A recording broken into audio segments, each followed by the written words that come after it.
The proclamation was a thing of stone and ink, cold as the autumn rain that slicked the cobblestones of the market square. It promised the king's largesse, a balm for the croup and the hunger that had settled over the lower districts like a shroud. For the families of the afflicted, there would be coin. For the children with the lung fever, there would be firewood and blankets woven in the royal mills.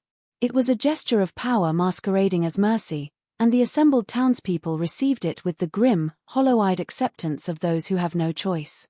They murmured their gratitude, heads bowed, hands already outstretched in their minds. All but one. Ilara stood at the edge of the crowd, her shawl pulled tight around shoulders that were too thin, the fabric worn almost to transparency. In her arms, she held the reason for her presence, the reason for the fierce, defiant terror that lived in her heart. Her son, Finn, was a bundle of fragile warmth against her chest, his small body shaken by a cough that was less a sound and more a tearing of fabric, a dry, rasping whisper of the life he was losing. He was 6 years old, and his world had shrunk to the 4 walls of their cottage and the geography of his own pain. The king's herald, a man whose velvet tunic was worth more than Ilara's entire home, finished his speech with a flourish. The grace of our sovereign, King Lucian, extends to all his loyal subjects in this time of need. Present your children to the bursar at the west gate. Their names will be entered into the rolls. A ripple of movement went through the crowd as they began to shuffle forward, a river of quiet desperation. But Ilara did not move. She clutched Finn closer, his wheezing breath a painful counterpoint to the herald's ringing pronouncements. The king's charity. Everyone knew what the king was. He was ancient, a creature of shadow and silence who ruled from the black spires of the citadel that pierced the clouds above their city. A vampire. His grace was the grace of the wolf to the sheep, a promise of protection that always carried the scent of blood. His coin was cold comfort, his blankets a gilded cage. To accept his help was to become his property, a name in a ledger, a life tethered to a being who did not understand life at all. Her stillness was an anomaly, a rock in the current. The herald's eyes, sharp and dismissive, found her. You, woman. Is the child not ill? Ilara's voice, when it came, was raw from lack of use, but it did not tremble. He is. Then bring him forward. The king's mercy is not offered twice. The words were a threat wrapped in silk. She met his gaze, and for a moment, the entire square seemed to hold its breath. The rain traced cold paths down her face, mingling with tears she refused to let fall. She thought of the long nights, of boiling herbs that did little, of the sound of Finn's struggle for every breath. She thought of the crushing weight of her powerlessness. And in that moment, a different kind of power rose in her. The power of denial. The power to say no. We don't need his mercy, she said, and the words fell into the silence with the weight of stones. We need nothing from him. A collective gasp went through the crowd.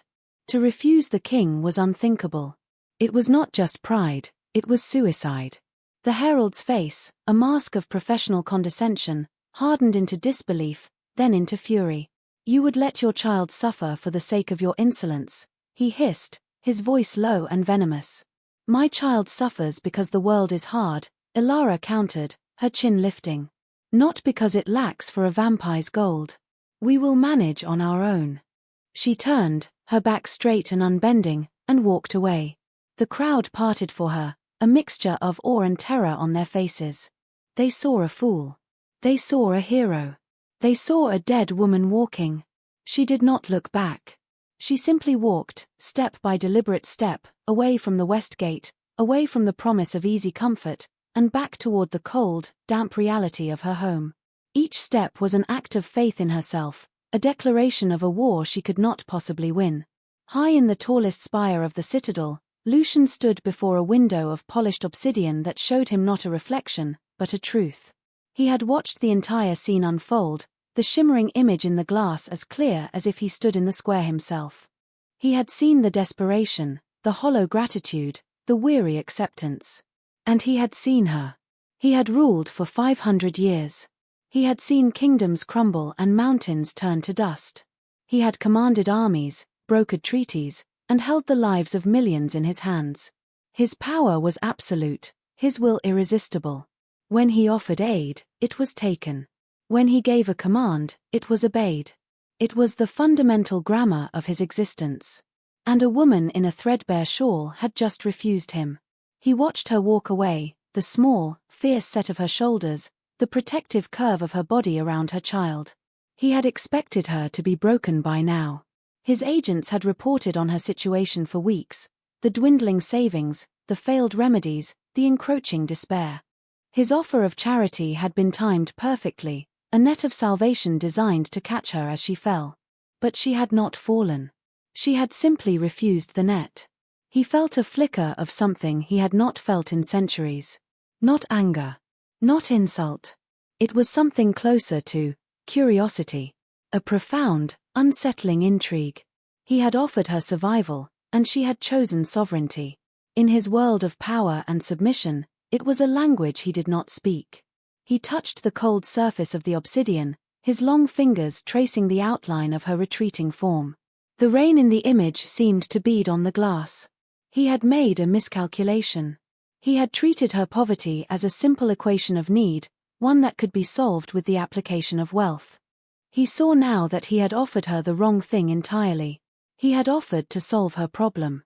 He had not, however, offered to understand it. The distinction, he was beginning to realize, was everything. A new objective began to form in the ancient, still quiet of his mind. It was no longer a matter of charity. It was now a matter of earning what he had always believed was his by right, her trust. The first delivery arrived 2 days later, not with the royal fanfare of a herald, but with the quiet, inexorable force of a king's will. A heavy cart, drawn by 2 black horses whose coats shone like wet slate, stopped before Ilara's small, crooked cottage at the edge of the woods. The driver, a man with the impassive face of a royal servant, did not knock. He and another man simply began to unload the contents. There were sacks of flour and grain, wheels of hard cheese, smoked meats wrapped in muslin. There was a cask of clean water, a stack of freshly split firewood so tall it dwarfed her door, and bolts of thick, undyed wool. And there was a small, heavy coffer bound in iron. The driver placed it on her doorstep with a dull, final thud. He did not speak a word to her as she stood in the doorway, her hand gripping the frame so tightly her knuckles were white. Finn, roused by the noise, watched from his cot by the hearth, his wide, curious eyes following the men's movements. Ilara's heart hammered against her ribs, a frantic, trapped bird. This was not charity. This was an assault. It was a statement of power, a physical manifestation of the king's refusal to be refused. He was not asking, he was telling. He was showing her the vast, insurmountable distance between his resources and her lack. Each sack of flour was an accusation. Each log of wood was a judgment on her cold hearth. The driver finished his work, gave a stiff, formal bow toward the cottage without meeting her eyes, and climbed back onto the cart. As it rumbled away, leaving the mountain of provisions squatting in the muddy track before her home, a profound silence fell. It was the silence of capitulation. For a long moment, Ilara simply stared. The scent of pine from the firewood and the rich, earthy smell of the grain filled the damp air. It was everything she needed. It was a month of security. It was warmth. It was food. It was a chance for Finn to breathe air that wasn't thick with damp and chill. And it felt like poison. She stepped out of the cottage, her bare feet sinking into the cold mud.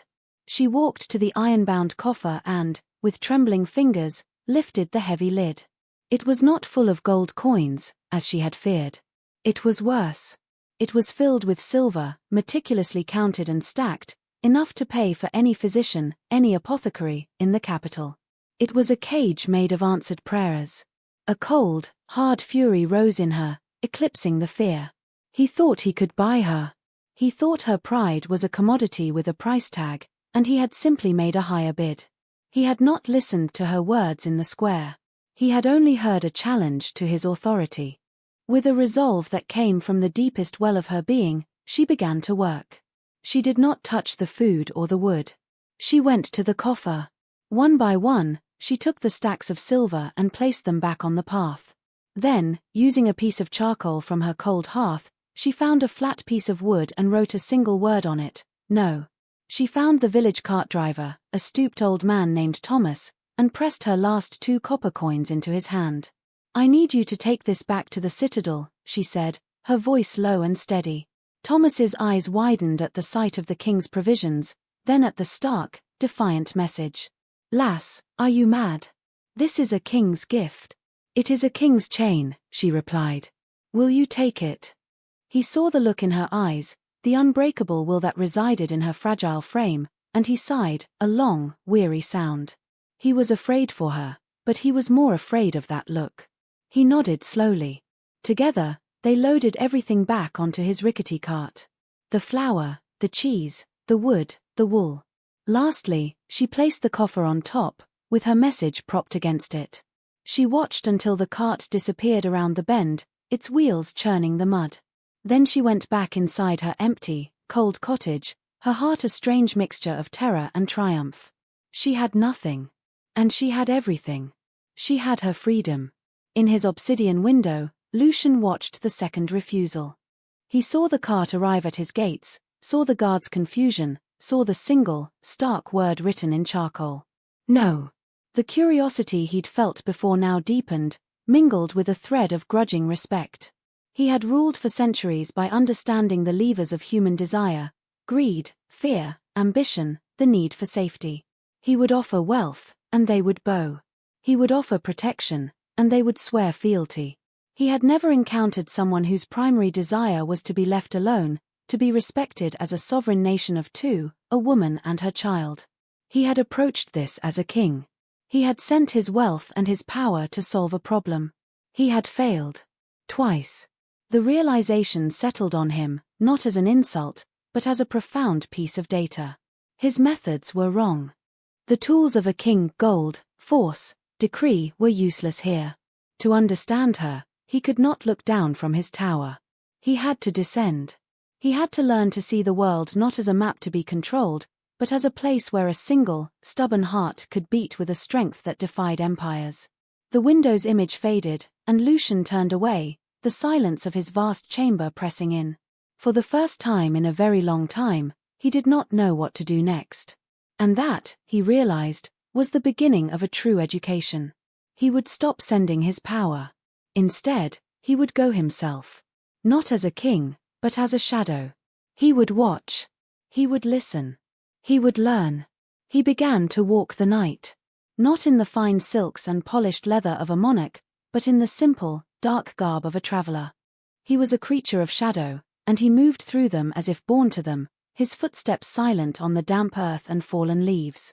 His destination was always the same, the small, crooked cottage at the edge of the woods, a place that had become the center of his new, strange obsession.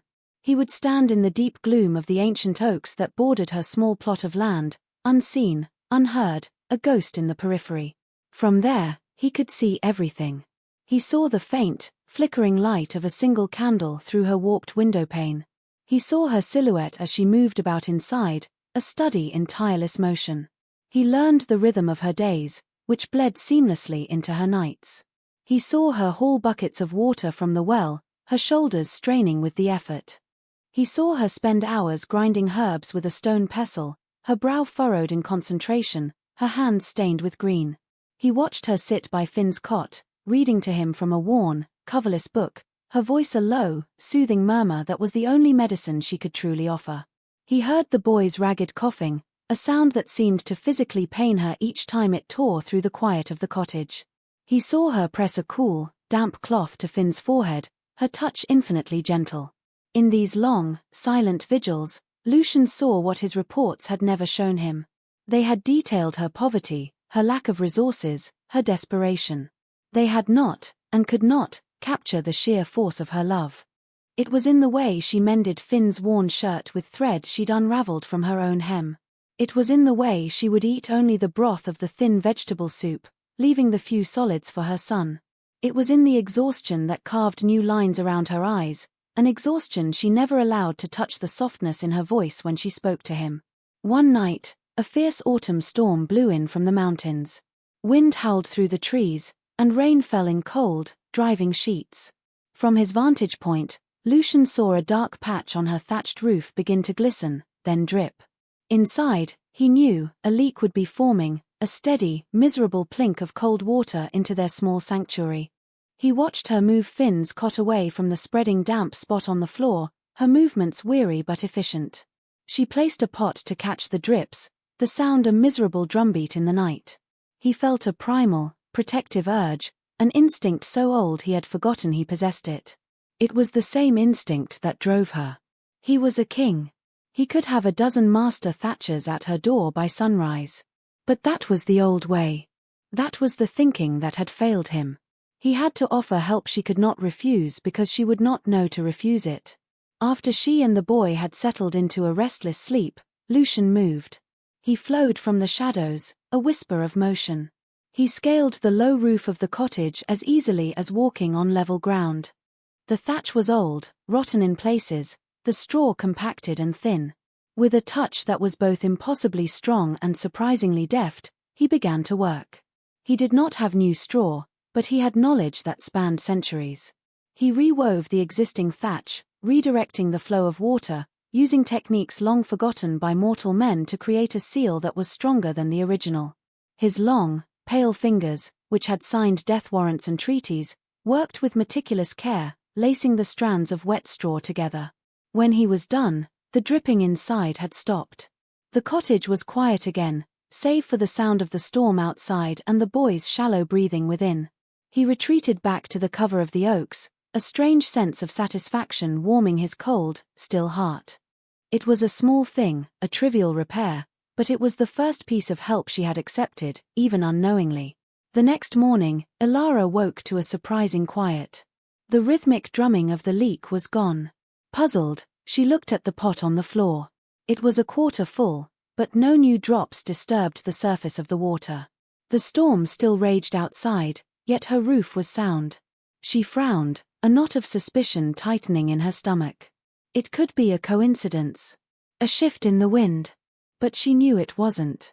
She went outside, heedless of the rain, and looked up at her roof. She couldn't see any obvious changes, but she could feel it. A sense of being watched. Of a presence she couldn't name. It was terrifying. But as she went back inside to the dry warmth, she couldn't deny the sliver of relief that came with the fear. The world was hard, as she had told the herald. But perhaps, just perhaps, it was not entirely without its strange, inexplicable moments of grace. She did not know the source, but for the first time, she allowed herself to feel the comfort of the gift, even as she feared the giver. Lucian continued his nocturnal observations, his understanding of Ilara growing with each passing night.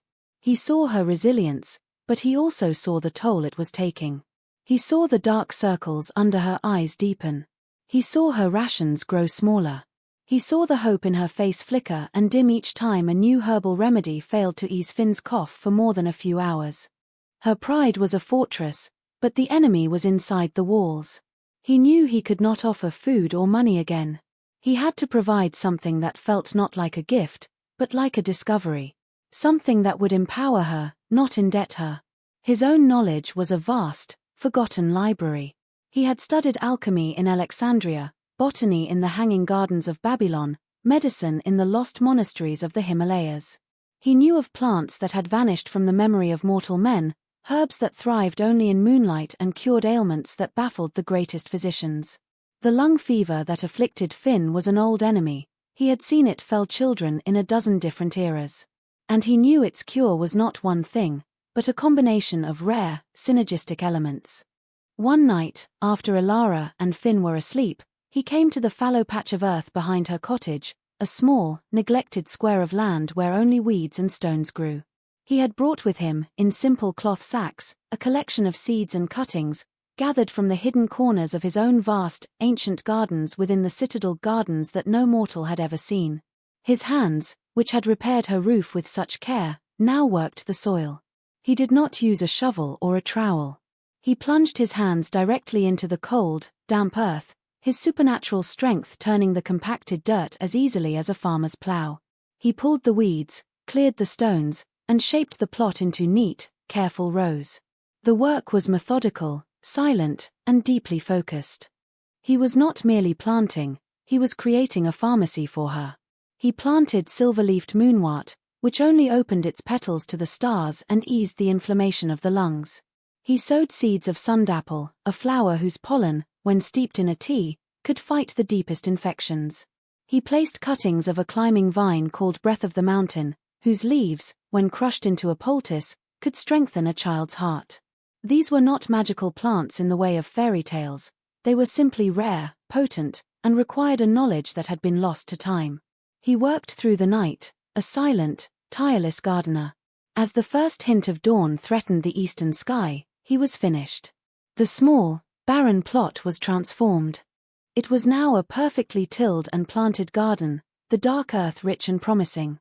To any other eye, it would look like a miracle of ambition, as if some neighbor had toiled for days to prepare it. There was no trace of his presence, save for the work itself. He retreated to the woods just as the sky began to bleed with grey light, and waited. Ilara discovered it when she went to fetch water. She stopped, the wooden bucket slipping from her grasp and thudding to the ground. She stared. The barren patch behind her home, a symbol of her inability to cultivate anything beyond her own grief, was gone. In its place was a garden. A perfect, impossible garden. Her first reaction was a jolt of pure fear. This was not a mended roof. This was an intrusion, a deliberate and profound alteration of her world. Someone had been here, just feet from where she and her son slept, their hands in the very soil of her home. She scanned the woods, her heart pounding, but saw nothing. She walked slowly toward the garden, her feet hesitant. The earth was dark and rich, meticulously arranged. It was an act of immense labor. But it was also an act of incredible care. The rows were straight, the spacing perfect. It was a work of art. She knelt, touching the soil. It was still cool and damp from the night. She saw the small, delicate shoots of plants she did not recognize, the strange, silvery leaves of one peeking from the dirt. Who would do this? Why? The villagers were kind, but they were poor and overworked. They had no time for such Herculean efforts. The fear was still there, a cold knot in her stomach. But as she looked at the silent, sleeping garden, another feeling began to blossom alongside it. It was hope. A terrifying, fragile, and unwelcome hope.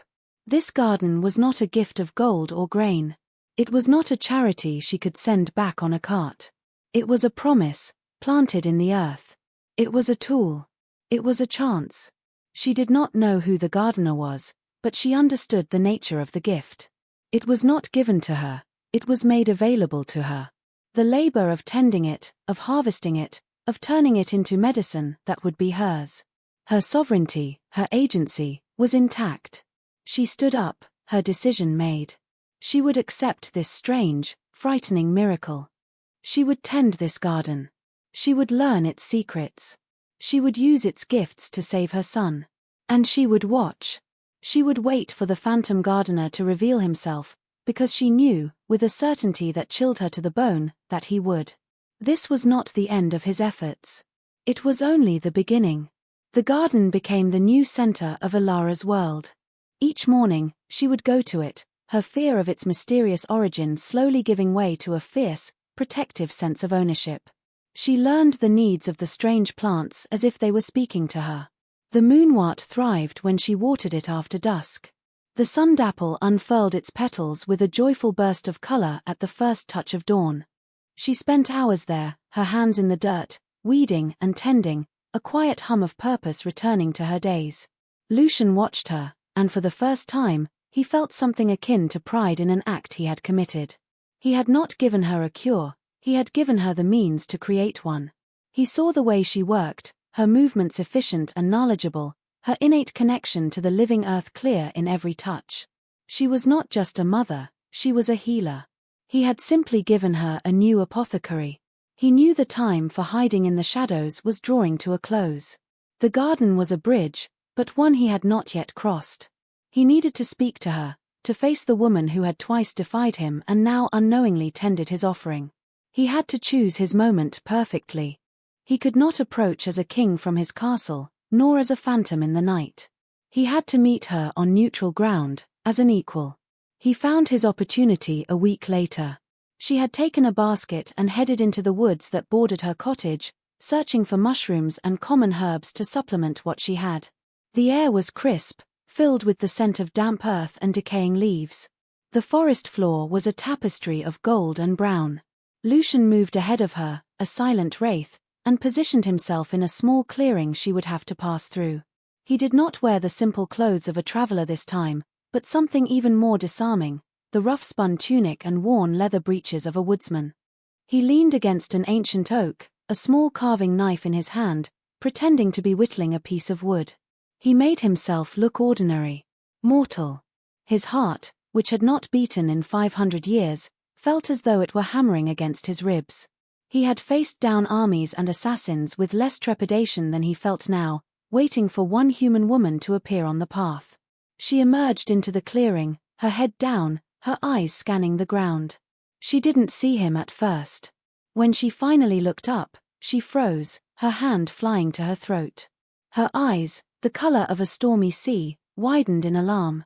Lucian remained perfectly still, letting her assess him. He kept his posture relaxed, non-threatening. He did not smile, a smile would be a lie. He simply met her gaze with a quiet, steady intensity. "Good day," he said, his voice carefully pitched to be calm and low, without the resonant authority he usually carried. It sounded strange in his own ears. Human. Ilara did not answer immediately. She clutched the handle of her basket, her knuckles white. She was calculating. The distance to her cottage. The speed at which she could run. The possible threat he posed. "What do you want?" she asked, her voice tight. "Nothing," he replied honestly. "I was just resting." He held up the piece of wood he was carving. It was a bird, a small, intricate wren. "The light is good here." She watched him, her suspicion a palpable thing in the air between them. She did not believe him. "I have not seen you in these woods before." "I don't often come this way," he said, which was also true. He gestured with his chin toward her basket. "You're gathering herbs." It was not a question. "And mushrooms," she said, her voice clipped. She took a half-step back. This was the moment. He had to anchor the conversation in something real, something that connected them. "The garden behind your cottage," he began, his voice gentle. "The soil is good there. Rich. Things will grow well." Her breath hitched. Her eyes narrowed, all fear momentarily replaced by a sharp, piercing intelligence. "How would you know about my garden?" He had to choose his words with the care of a diplomat navigating a treaty. "I am a traveler. I notice things." A well-tended plot of land is a hopeful sight. He paused, then took a small risk. "The plant with the silvery leaves, be careful with it. It is potent. A small amount, steeped in warm water as the moon rises, is best. Too much can be a poison." Ilara stared at him, her face a mask of warring emotions. Shock. Fear. Understanding. The blood drained from her face, leaving it pale as parchment. He knew. He was the one. The phantom gardener. The mender of roofs. This stranger, this quiet man in the woods, was the source of the terrifying miracles that had invaded her life. "Who are you?" she whispered, the words barely audible. Lucian looked at her, and for the first time, he allowed a measure of his true self to show in his eyes, not the king, but the ancient, weary being who had lived for so long. He did not want to lie to her. "Not anymore. My name is Lucian," he said softly. "And I wish your son a speedy recovery." He did not wait for her response. He knew he had given her more than enough to process. He pushed himself off the tree, gave her a small, respectful nod, and walked away down the path, disappearing into the dappled shadows of the forest. He left her standing in the clearing, her world tilted on its axis, the name of the vampire king echoing in the silent, sunlit air. The name settled in the air and then fell upon Ilara like a physical weight. Lucian. The king. The creature from the citadel. The being whose cold charity she had so publicly flung back in his face. He was the woodsman. He was the gardener. The knowledge crashed into her with the force of a tidal wave, leaving her breathless, her carefully constructed fortress of defiance washed away in an instant. She stumbled back, her hand finding the rough bark of a tree for support. It wasn't possible. The king was a remote, terrifying figure of immense power and wealth. He was proclamations and heralds and golden coffers. He was not a quiet man who carved birds from wood and knew the secrets of moon-fed herbs. The two images warred in her mind, irreconcilable. Her first instinct was to run, to bolt back to the cottage, bar the door, and hide. The fear was immense, a cold, coiling serpent in her gut. She had been observed. Her life, her struggles, her most private moments of despair had been witnessed by the one person she most feared and despised. He had been in her garden. He had been on her roof. The intimacy of it was a profound violation. But as the initial shock subsided, other thoughts, sharper and more complex, began to cut through the panic. He had watched her, yes. But he had not harmed her. He had seen her poverty and had not mocked it. He had seen her pride and, after his initial blunders, had found a way to honor it. The garden, it was an act of profound understanding. He had given her a weapon to fight her own war, not a truce she was forced to accept. And his warning: a small amount is best. Too much can be a poison. He had not just given her the plant, he had given her the knowledge to use it safely. It was the gesture of a teacher, a healer, not a tyrant. She looked down at her basket, at the common, mundane herbs she had been gathering. They seemed pathetic now, compared to the potent secrets growing in the earth behind her home. He had seen her fumbling in the dark and had not offered a torch to indent her, but had quietly left a tinderbox where she might find it. Slowly, shakily, she straightened up. The fear was still there, but it was no longer the only thing she felt. A sliver of unwilling curiosity had taken root. Why? Why would a being of his power go to such lengths? What did he want from her? If it was submission, he had chosen the most convoluted and inefficient path imaginable. She walked back to her cottage, her mind a whirlwind. The world no longer made sense. The monster of her imagination, the cold, bloodless king, had a face now. And it was the face of a quiet, sad-eyed man in the woods. That evening, she prepared the moonwort tea for Finn for the first time, her hands trembling as she followed the stranger's instructions. She used only 3 small leaves, steeping them as the moon climbed into the sky. She held the warm cup to Finn's lips, and he drank it, his small face trusting and peaceful. She sat by his cot all night, watching, her heart caught between hope and terror. For the first time in months, he slept through the night without a single coughing fit. When the dawn came, painting the sky in pale shades of rose and grey, Finn was still sleeping, his breathing even and deep. It was the most peaceful he had been in a year. Ilara pressed her forehead against his, a single, hot tear of relief tracing a path through the grime on her cheek. The gift was real. The knowledge was true. The monster had given her a miracle. The thought did not bring her peace. It shattered what little peace she had, replacing it with a terrifying, complex gratitude she did not want and could not deny. 2 nights later, as if summoned by her turmoil, a new offering appeared on her doorstep. There was no knock, no announcement. It was simply there, placed carefully on the stone stoop. It was a book. It was large and bound in dark blue leather, soft as velvet and cool to the touch. It was clearly ancient, but immaculately preserved. There was no title on the cover, only a single, silver star inlaid in the center. She picked it up. It was heavy, solid, a repository of secrets. With a sense of both dread and reverence, she took it inside. She sat at her small table, the candlelight flickering over the leather. When she opened it, she gasped. It was an atlas of the stars. But it was unlike any book she had ever seen. The pages were not paper or vellum, but some thin, smooth material that seemed to drink the light. The constellations were rendered in shimmering silver and gold ink, the lines connecting the stars pulsing with a faint, internal luminescence. And as she turned a page, the star forms shifted, the Great Bear slowly lumbering across the page, Orion raising his bow. It was magic. She ran her fingers over the moving images, her heart aching with the sheer, impossible beauty of it. This was not a tool for survival. This was not medicine.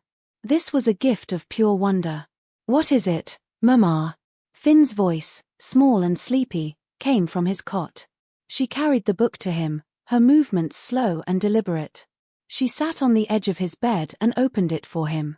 The effect was instantaneous. Finn's eyes, usually clouded with pain and weariness, grew wide with awe. A small, wondrous smile, a sight Alara had almost forgotten, spread across his face. He reached out a thin finger and touched the image of a swirling nebula, which eddied and glowed in response. "The stars," he whispered, his voice full of reverence. "They're dancing." For the next hour, they turned the pages together. Alara, who had only ever known the stars as cold, distant points of light, was as captivated as her son. She had forgotten what it was to feel wonder. She had forgotten the existence of beauty that served no purpose other than to be beautiful. This, she realized, was the most insidious gift of all. The firewood and food had been an assault on her pride. The garden had been a challenge to her independence. But this book, this was an appeal to her heart. It was a gift not for the sick child, but for the boy who loved stories. It was a gift for the mother who had forgotten joy. It showed a depth of perception, an understanding of their true poverty, which was not a lack of food, but a lack of hope. She looked at her son's smiling face, illuminated by the book's gentle light, and she knew the king had won a battle she hadn't even known they were fighting. He had bypassed her defenses and gone straight for her soul. She could not refuse this. She could not send it back. To take this joy from her son would be a cruelty she was not capable of. She closed the book after Finn had drifted off to sleep, his smile lingering on his lips. She held it to her chest, the smooth leather cool against her skin. The fear of him was still there, a deep, primal caution. But it was now woven with a thread of something else, something terrifying and new. It was a fragile, unwilling thread of trust. He had seen them. He had truly, finally, seen them. The visits began a few nights after the book arrived. He did not come to the door. He simply appeared at the edge of the garden at dusk, as the sky bruised with purple and the moonwort began to open its silver petals. The first time she saw him standing there, a tall, still silhouette against the fading light, her heart leaped into her throat. She was weeding the sundapple, and she froze, her hand hovering over the soil. He did not move closer. He simply stood there, a respectful distance away, his hands clasped behind his back. He was dressed again in the simple garb of a traveler, but there was no mistaking the quiet authority that clung to him like a cloak. "The garden is thriving," he said, his voice a low rumble that carried easily on the still air. "You have a gift for it." Alara slowly stood up, brushing the dirt from her hands onto her apron. Her mind raced. What did he want? What was she supposed to say to the ancient, inhuman king standing in her backyard? "The plants are strong," she managed, her voice steadier than she expected. "They are," he agreed. "But the strongest plant will wither in the hands of a careless gardener. You are not careless." A tense silence fell between them, broken only by the chirping of crickets.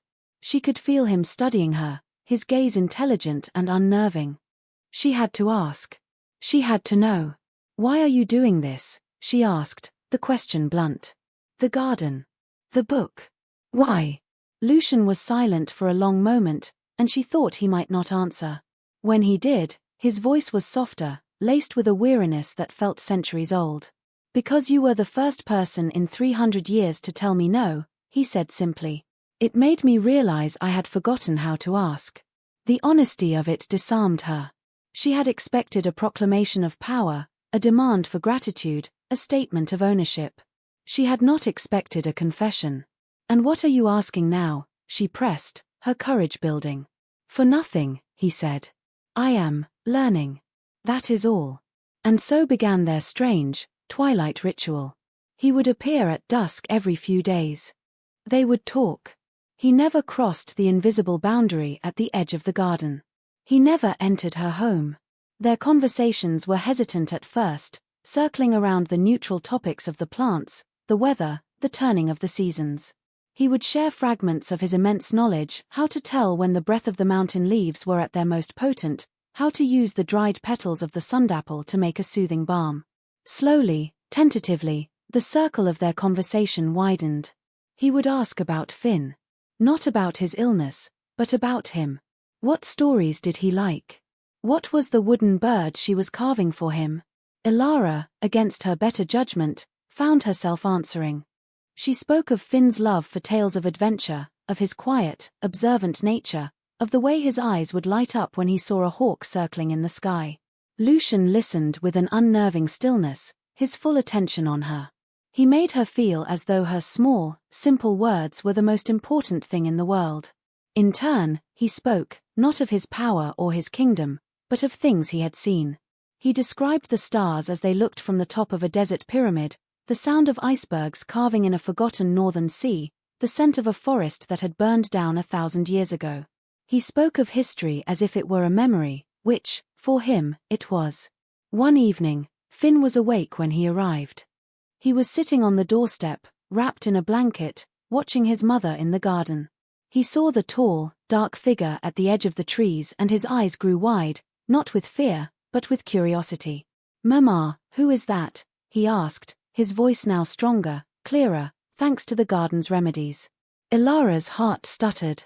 "That is Lucian," she said, the name still feeling strange on her tongue. Lucian's gaze shifted to the boy. He gave a slow, small inclination of his head. "The Starman?"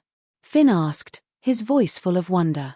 He associated this stranger with the magical book. Lucian's lips curved in what might have been the ghost of a smile. "I have seen many stars," he said to the boy. From then on, Finn was often a silent participant in their meetings. He would listen from the doorway, the star atlas held carefully in his lap.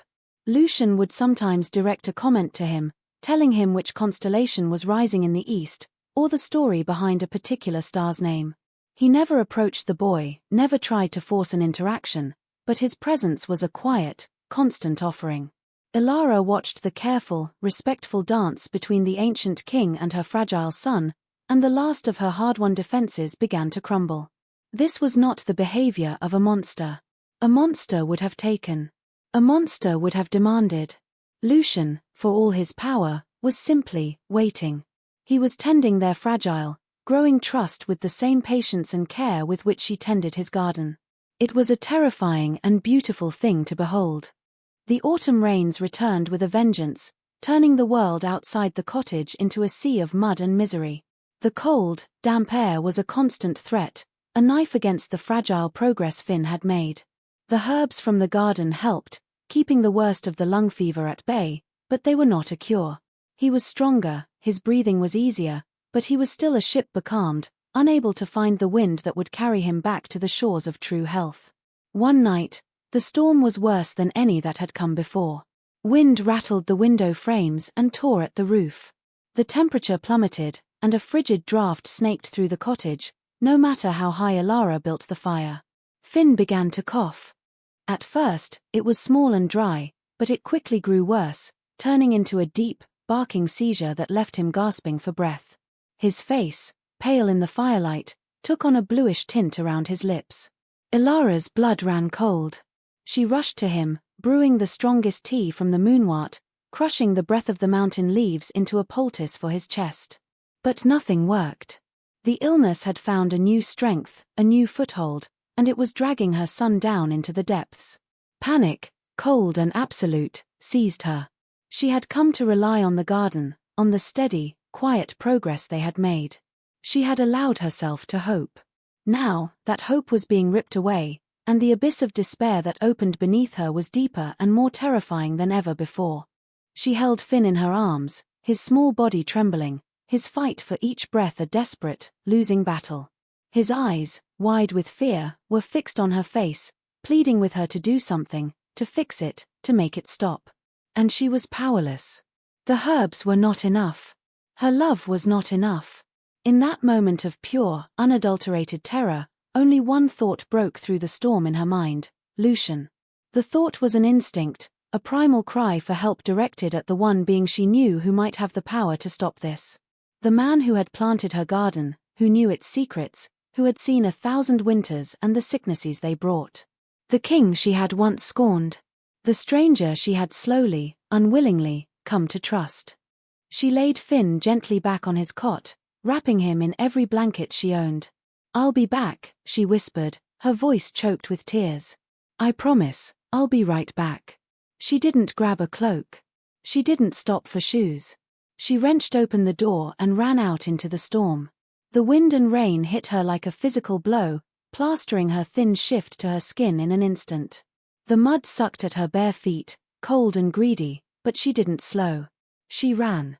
She ran through the woods, branches whipping at her face, her breath coming in ragged sobs. She ran with the single-minded focus of a predator, or of prey. The path to the citadel, a journey that would normally take an hour, was a geography she now knew by heart, from the nights she had lain awake, imagining the king in his tower. She reached the great outer gates of the citadel, a massive wall of black stone that seemed to drink the lightning from the sky. 2 guards, clad in gleaming black armor, stood impassively on either side, their faces hidden by visored helms. They moved to block her way, their spears crossing before her. "The gates are closed for the night," one of them said, his voice devoid of emotion. "I need to see the king," Ilara cried, her voice raw and desperate. "Please. It's my son. He's dying." "No one sees the king unbidden," the other guard stated, unmoved. "He will see me," she screamed, beating her fists against the cold, unyielding wood of the gate. "Tell him Ilara is here. Please. I'm begging you."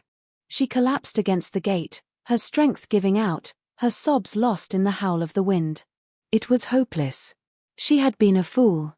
This was a fortress, and he was a king. Their quiet garden conversations were a fantasy. This was the reality of his power, impenetrable walls and faceless guards. But then, a sound. The grinding of immense tumblers, the groan of ancient hinges.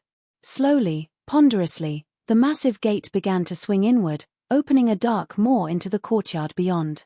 The guards looked as stunned as she felt. They had received no order. A figure emerged from the darkness within. It was Lucian. He was not dressed as a woodsman or a king, but in a simple, dark tunic and trousers. His feet were bare, his hair disheveled by a wind that had not touched him. He must have moved with impossible speed. His face was a mask of calm, but his eyes, his ancient, knowing eyes, were filled with a terrible urgency. He walked directly to her, ignoring the saluting guards. He knelt in the mud before her, his gaze taking in her drenched clothes, her bare feet, her tear-streaked face. "Ilara," he said, his voice low and steady, a rock in the storm. "What is it?" "Finn," she choked out, grabbing the front of his tunic, her hands cold and trembling. "The storm, he can't breathe. The herbs aren't working. I think he's dying. You have to help me. Please." It was the ultimate surrender. The final, completed mission of her need. She was kneeling in the mud at the feet of the vampire king, begging for the life of her son.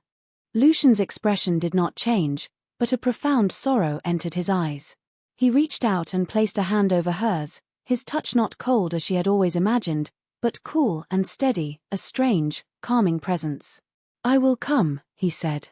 It was not a promise. It was a statement of fact. He stood, pulling her to her feet as if she weighed nothing. He looked at one of the guards. "Bring a cloak and boots for her. And have the royal physician prepare a satchel of cordials and warming draughts. Now." The guard, accustomed to the king's glacial commands, scrambled to obey this new, swift authority. Lucian turned back to Ilara, his hands gently gripping her shoulders, holding her steady. "We will not let him die," he said, and in his voice was the absolute certainty of a being who could bend the world to his will. In that moment, Ilara did not see a monster or a king. She saw a savior. And she put all of her faith, and her son's life, into his strange, steady hands. He moved through the storm-lashed forest not like a man, but like a force of nature himself. He carried Ilara, wrapped in the heavy, dry cloak one of his guards had provided, as if she were no heavier than a child. His bare feet made no sound on the muddy path, and the lashing branches seemed to part before him. The journey back to the cottage, which had been a desperate, frantic scramble for her, was a swift, silent passage for him. He did not speak. He simply moved, his focus absolute, his body a vessel of purpose. Ilara, held securely against his chest, could feel the immense, coiled power within him, a stillness that was more potent than any physical strength. She was no longer afraid of it. She was grateful for it. They burst back into the cottage, bringing the storm with them. Finn was still on the cot, his breathing a terrifyingly shallow whisper. His eyes were closed, his small face waxy and pale in the flickering firelight. Lucian set Ilara down gently and was at the boy's side in an instant. He knelt, his movements economical and precise. He placed 2 long fingers against the side of Finn's neck, his expression unreadable. Ilara's heart seized, waiting for a verdict. His heart is laboring, Lucian said, his voice grim. His lungs are filling. The herbs have slowed the disease, but this cold has given it a purchase your remedies cannot break. What can we do? Ilara asked, her voice trembling. Lucian stood and turned to face her. The air in the small room grew heavy, charged with a sudden, solemn weight. There is something I can do, he said slowly, his eyes locking with hers. But it is a dangerous and forbidden thing. A magic of the blood. My blood. Ilara stared at him, not understanding. A single drop of my blood, willingly given, can heal, he explained, his voice low and intense. It can purge disease, mend flesh. It is the source of my longevity, the font of my power. But it is not without risk. For one so young, it could be too much. It could burn him out from the inside. Or it could bind him to me in ways we cannot predict. He paused, letting the weight of his words sink in. It is a choice I cannot make for you. The risk must be yours. The world seemed to fall away. All the stories, all the fears she had ever had about his kind, rushed back in. The legends of thralls bound to their vampire masters, of humans tainted by a single, cursed drop. This was the ultimate taboo. The final line between their worlds. She looked from Lucian's grave face to Finn's still form. She saw the tiny blue veins at her son's temples, the flutter of his pulse beneath his thin skin. She saw a life that was guttering out like a candle in the wind. The risk of the cure was terrifying. But the certainty of the alternative was unbearable. She thought of the garden, planted with such care. Of the star atlas, given with such perception. Of the quiet conversations at dusk. He had earned her trust with soil and ink and patience. Had he not also earned it with this, the most dangerous truth of all? Her decision was not a thought, but a feeling. A deep, instinctual certainty that rose from the core of her being. She walked to him, her step steady. She looked up into his ancient, waiting eyes. You said we would not let him die, she whispered. A flicker of profound emotion crossed his face, relief, sorrow, understanding. He nodded once, a sharp, decisive movement. He turned back to the boy. From a small pouch at his belt, he produced a tiny, silver lancet. Without hesitation, he pricked the tip of his own thumb. A single, perfect drop of blood welled up, impossibly dark, almost black in the firelight. It did not look like blood. It looked like liquid night, shimmering with a faint, crimson light. He held his thumb over Finn's pale, parted lips. The drop hung there for a moment, a suspended jewel of life and death. Then it fell. It touched the boy's tongue and vanished, absorbed instantly. For a terrifying moment, nothing happened. Finn remained still, his breathing shallow. Then, a shudder racked his small body. A deep, rosy flush spread across his skin, chasing away the waxy pallor. He arched his back, and a single, deep, rattling cough tore from his lungs. It was a productive sound, a sound of release. And then he took a breath. A full, deep, easy breath that filled his lungs without struggle. And another. His breathing evened out, becoming the slow, peaceful rhythm of a healthy, sleeping child. The blue tint around his lips vanished, replaced by a healthy pink. Ilara let out a sob that was half grief, half joy, and sank to her knees, her hand covering her mouth. She watched her son breathe. It was the most beautiful sight she had ever seen. Lucian remained kneeling by the cot, his gaze fixed on Finn's face. He looked not triumphant, but drained, as if the act had taken a great toll on him. He reached out a hand, not to touch the boy, but to hover just above his chest, as if feeling the steady, renewed life force within him. Ilara crawled across the floor and, without thinking, placed her hand on his arm. His skin was cool, but not cold. It felt like living stone. He turned his head, his dark eyes meeting hers. They were filled with a profound, aching vulnerability. Thank you, she breathed, the words inadequate, a small, pale reflection of the enormous, overwhelming gratitude that filled her heart. He simply nodded, accepting her thanks as he had accepted her defiance. He covered her hand with his own, and they knelt there together in the quiet cottage, the storm raging outside, a king and a commoner, a monster and a mother, bound by the miracle of a single, sleeping breath. In the weeks that followed, the cottage was transformed. It was no longer a sick room, a place of hushed whispers and anxious vigils. It became a home again, filled with the sounds of a recovering child. Finn's laughter, a sound Alara had feared she would never hear again, echoed off the stone walls. He was thin and still weak, but the fever was gone, the cough had vanished, and the light had returned to his eyes. He spent his days rediscovering the world, his energy growing with each passing sunrise. Lucian did not disappear. He became a quiet, constant presence in their new life. He no longer kept his distance at the edge of the garden. He would come to the door, sometimes bringing a rare fruit from the citadel's hothouses, or a piece of wood from a fragrant, long-extinct tree for Alara to carve. He would sit by the hearth while Finn traced the constellations in the star atlas, his deep voice telling the ancient stories behind the shimmering images. The power dynamic between them had irrevocably shifted. Alara was no longer a subject receiving aid, and he was no longer a king bestowing it. The act of saving Finn had been a shared one, his power, her trust. It had forged a bond of equals, a strange and delicate intimacy that neither of them knew how to name. She was no longer afraid of him. She saw past the king, past the vampire, to the weary, lonely soul who had forgotten what it felt like to be needed for something other than his power. He, in turn, treated her with a profound respect that bordered on reverence. He saw the strength that had allowed her to stand against him, the love that had driven her to run to him. He watched her nurse Finn back to full health, her hands as skillful and gentle as any physician's, and understood that her power, in its own way, was as formidable as his. The village, of course, noticed. They saw the king's frequent, quiet visits to the widow's cottage. They saw the boy, Finn, who had been on his deathbed, now playing in the sunshine, his cheeks rosy with health. Whispers followed Alara when she went to the market. Fear mingled with awe.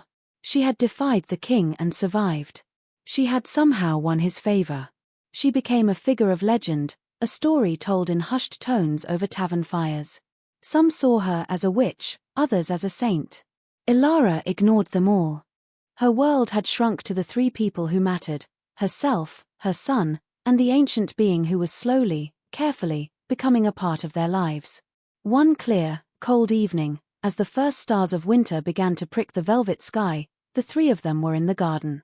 It was dormant now, sleeping under a thin blanket of frost, but it still felt like a sacred space. Finn, bundled in a new wool coat that had appeared on their doorstep one morning, was pointing at the sky, the star atlas open on the ground beside him. "That one," Finn said, his small finger aiming at a bright, pulsing star near the horizon. "Which one is that, Lucian?" Lucian knelt beside him, his gaze following the boy's gesture. "That is the Wanderer's star," he said, his voice soft. "Sailors used to believe that if you were lost, it would always show you the way home." "Were you ever lost?" Finn asked, his childish curiosity direct and piercing. Lucian was silent for a moment. Alara, who was standing nearby, watched his face, outlined by the pale starlight. A profound sadness touched his features, a shadow of millennia of solitude. "For a very long time," he said quietly. He looked up then, his eyes finding Alara's over the boy's head. In his gaze, she saw it all, the loneliness of his long existence, the weight of his power, the hollow echo of his empty castle.